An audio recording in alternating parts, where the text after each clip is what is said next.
What's up guys, Cass here from GiveWave Studios, and on this one I'm going to show you guys how to turn these 25 parts that you see here into this awesome Zonai battery pack thingy from the new Tears of the Kingdom game. I'm still 7 days out from the game actually releasing, and nothing that I found online states the name of what this is, so eventually I'll change the YouTube title. But I'm just gonna call it a Zonai battery pack and see how wrong I was. All right, let's get it. All right, so first thing we're gonna do is sand all of our pieces. Now, for the most part, the prints that I do for these come out pretty slick and pretty smooth. And because we're going to do a textured surface on it, I'm not personally going to do a lot of like heavy sanding on this.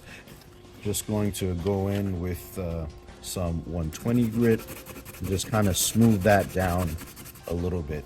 And again, you can sand all of your parts if you'd like, but per the paint job that I will be doing on this, I'm not really going to need to sand that much, just the problem areas, and then I should be all set. So I'm going to go ahead and go through this process on all of the parts, and then I'll catch you guys for the next step.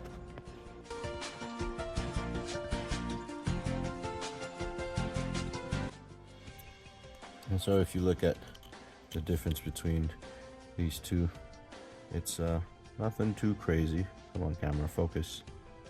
There we go. It's nothing too crazy. I'm really just kind of taking care of the place that got a little gunky underneath there with the support. Just kind of cleaning that up a little bit underneath and on top and around the rim here. That's going to have like the gold that I'm going to want to be a little shiny and not bumpy or imperfect or anything like that. So that's basically what I'm sanding on these parts. This bottom part here actually looks really nice. I'm not going to even bother with that. And then here, like I said, I made this smoother so that you don't see the steps when we end up putting down our paint, and then just got rid of some artifacts here and there that are on the outside of the piece here, and then sanded the edges of all of our caps to make sure that they're nice and smooth and they take the gold paint nice and lovely. That's pretty much it. These guys don't really need to be sanded.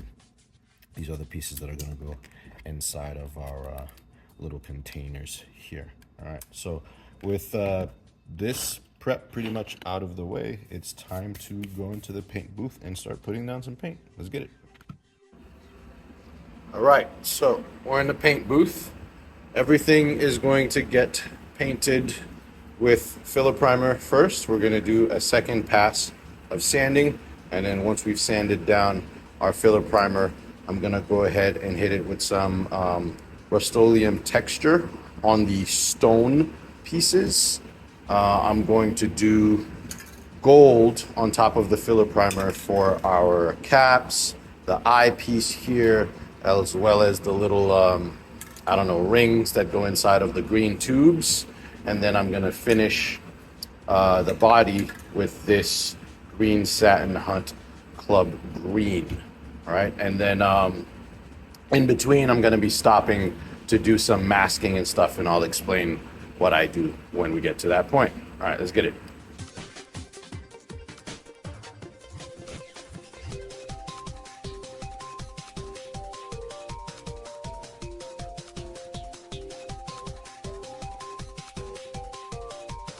All right, so now with all of our parts sanded, I'm gonna start basically masking off the pieces that I don't want to have that stone texture that I was talking about earlier. So mainly this little piece here, that's gonna be gold. So I'm gonna wanna mask that off. So I'm gonna put a piece of tape, just kind of run my finger down here on the side, just kind of like wedge it in place, and then I'll be able to cut it out within X-Acto, so it is exactly where I need it to be. So, out of here.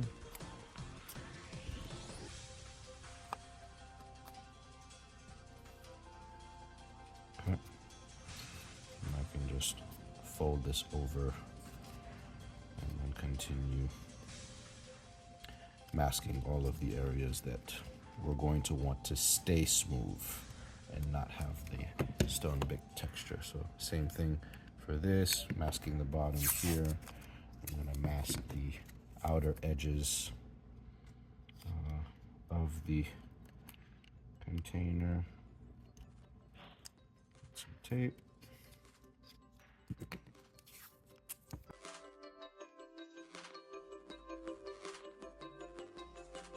Go, and then any little cleanup that you need to do, you can kind of get your X-Acto in there and take care of any pieces of tape that are not where they need to be. Okay. So do that on both sides for here. Mask this area on this guy. Mask the inset of this eye here, just because you don't want to have too much gunk in here that this can't fit, because this is a tight fit to begin with. So again, just kind of put my tape down and run my nail in there. If you don't have a nail, you can use like a flat screwdriver, or maybe like the back of a butter knife or something like that to get the curve into this piece here.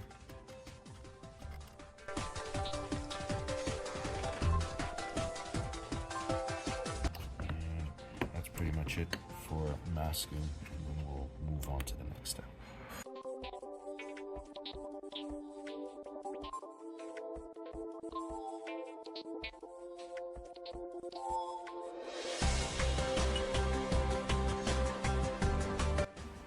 Right, as you guys can see, we have a nice stone texture on our piece, which is going to go really nice once we put the green down on there.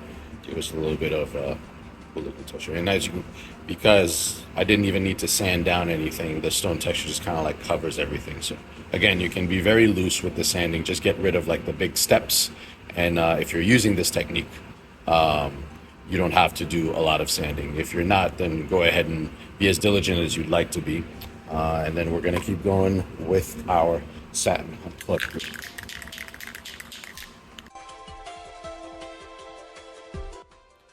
All right, so our texture is done on all of our parts. Looking really cool, very stony, very Zonai. So at this point, basically, we're gonna start assembling all of our parts. So obviously, our little containers get their caps, and they get their little decorative, whatever the heck this thing is. Okay, I'm gonna do that for all of them, obviously.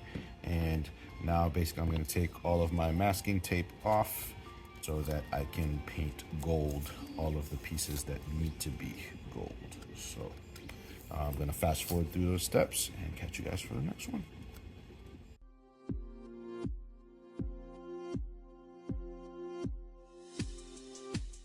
I found this Pro Color Fill Bronze by Laser Bits that I completely forgot that I had, that almost exactly matches the rattle can that I was using for the tops. You can still mask this if you need to. I just happen to be taking the easy way out here because I have something that already works for it. So yeah, I'm gonna go ahead and go through that process and then catch you guys for the next step.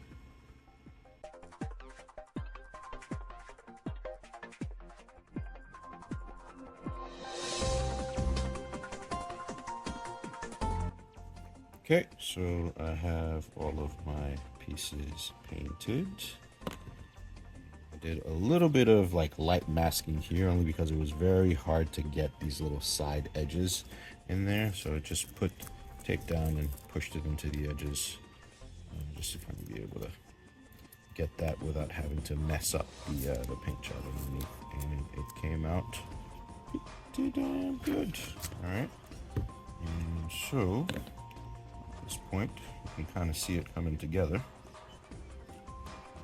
Here, the gunk on the texture paint made these a little too thick, so I'm probably, well, actually, on some of them I might not do, but I'm probably gonna go back in and sand these parts that go into each other down a little bit.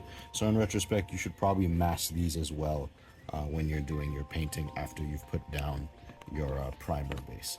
But yeah, there's no need to really show that step. I'm gonna get that done, and then I will catch you guys for final assembly and the LEDs and such.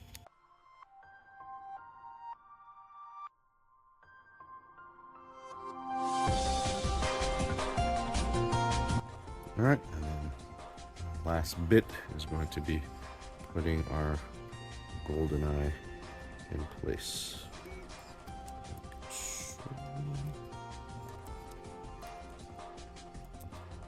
Perfect. All right. And then we can slide our eye in. There is a hole that matches up with the hole on the top here, so that you can string your lights through. So just make sure that that is more or less lined up when you're sliding it in. All right, there we go.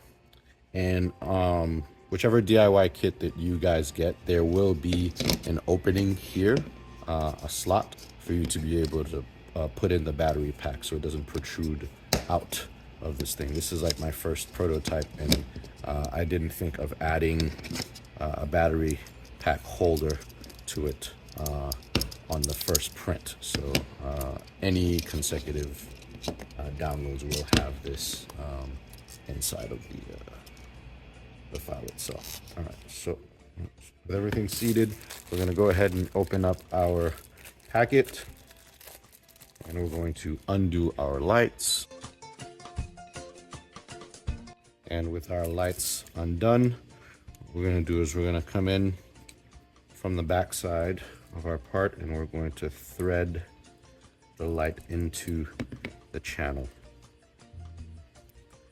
Make sure that you kind of give it a little bit of a curve so that it more or less follows this path, so you're able to grab it from the other end once it makes it over. So just kind of feed this through, and then eventually you see the light will come out the other end. And so when it does, kind of bring your finger in there, or maybe grab something to help you just kind of scooch it out, and then start pulling it all the way through.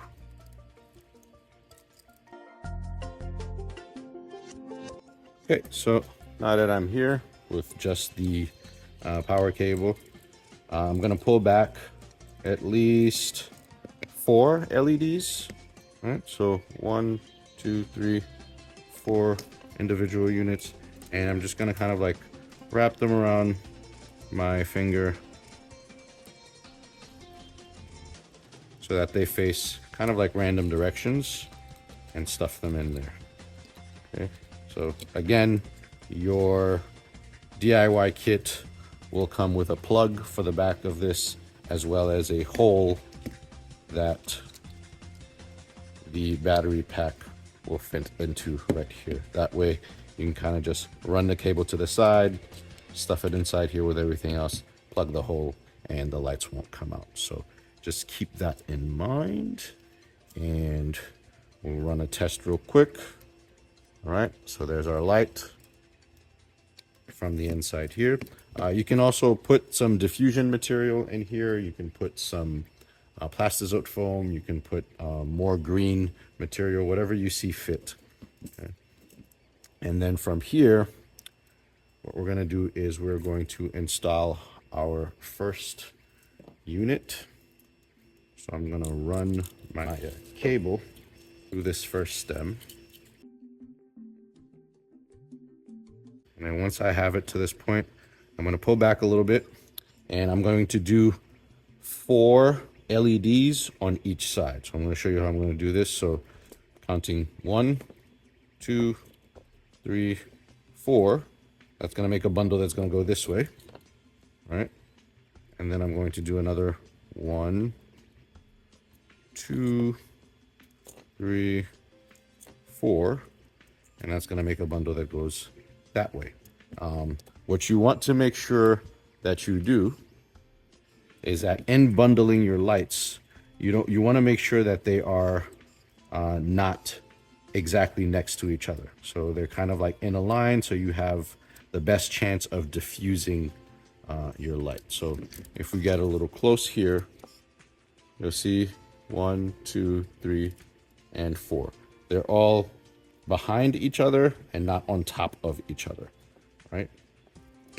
That way we get good diffusion. So you're gonna do that on both sides.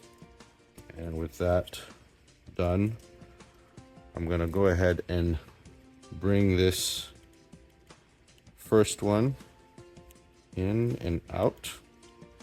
Make sure you kind of like twist and bundle it a little bit so it doesn't separate from you as you're trying to do this. So in, through, and out. Okay. Slide this all the way out the other side, and then push it out this one. Okay. So now you have your LED lights hooking out on either side of your stem, and you can install your battery. So here and here. All right, if we do a little test, it's lit up nice and evenly. Okay, and that's basically the process for the rest of the stems. So you make your 5 and 5, you stuff it in, you glue it, you put it back, you make it all the way to the end. So I'm gonna go ahead and fast forward to this step, and then I'll catch you guys for the next one.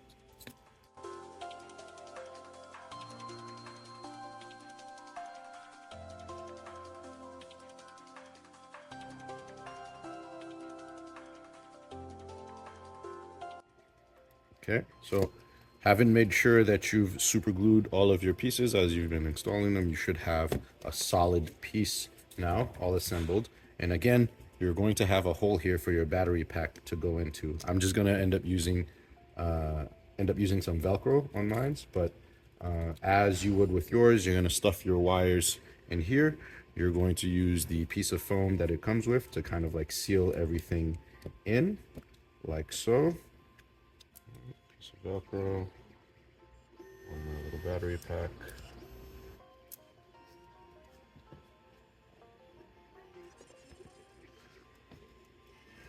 Okay. Like so, and on, off. All right, looking really good. And there are slits on the back of the model here.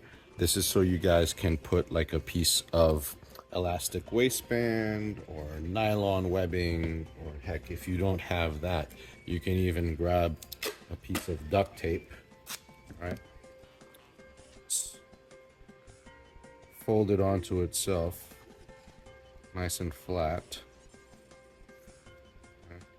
Obviously, I didn't really do a good job there, but as long as it's about 3/4 of an inch, it should give you more than enough strength to hold on. And you can grab something like this and slide it through.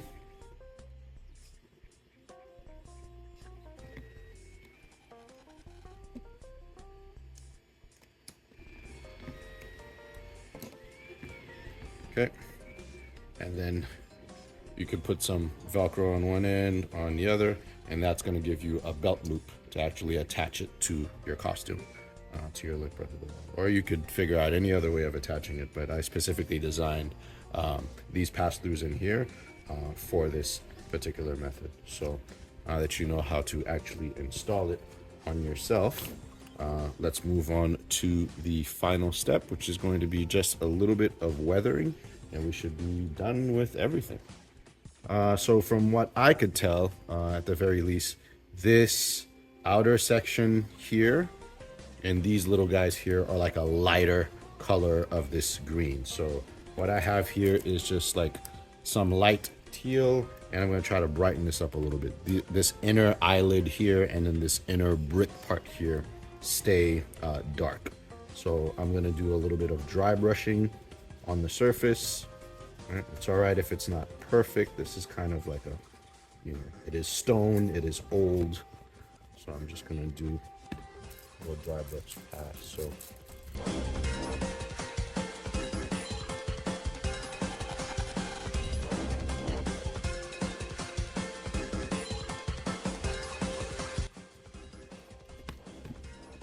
Okay, so we're gonna end up with something a little bit like this. Now you can bump up the contrast as much as you'd like to, but I'm gonna leave this kind of like nice wash color and just go in here with a darker green a little bit, and then go with an even darker green in the little cracks to bring those out a little bit, and maybe go with some black in here to kind of bring the breaks back out a little bit. So I'm gonna do that with some black paint. Catch you guys for the next step.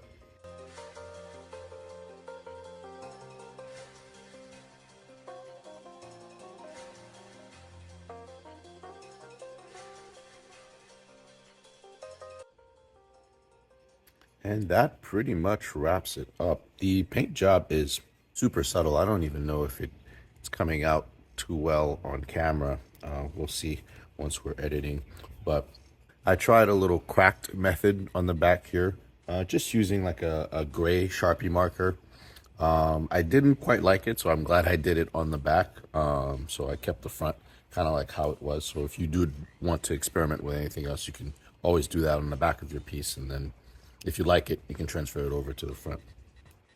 Yeah, so Zonai battery pack, I guess I'm calling it. Let's see how wrong I am once the game releases. I really wish I knew what this was so I could title the video properly. But we'll see. We'll see how wrong I am. But this was a fun one. Designing it and making it was a really cool process. So I hope this one was useful to you guys. I hope you guys learned something throughout the process of watching this video. If you've purchased the downloadable STL file or the DIY kit, I appreciate the support. If you're just watching to get inspiration to make your own without using any of the stuff that I supply on the website, I appreciate you anyways for even watching the video. But yeah, let me know if you guys have anything else that you would like me to do from this or any other fandom. I always appreciate hearing people's ideas in the comment section. But this has been Cass from GiveWave Studios, and I will catch you guys on the next one. Cheers.